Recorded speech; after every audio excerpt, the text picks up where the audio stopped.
കൊണ്ടുലകം ഭരിച്ചൊരു രാജാവുണ്ടായിരുന്നു. കാലമവരെ താജുലുലമ എന്ന് വിളിച്ചിരുന്നു. ഒരു നൂറ്റാണ്ടി ലോകമിലാകെ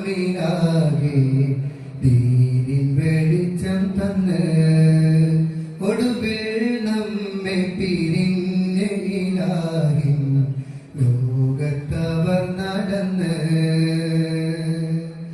ആയുഗമെന്ന് തീരുമ്പോൾ ഉദയം കൊണ്ടൊരു രാജകുമാരന് ലോകം കണ്ടു.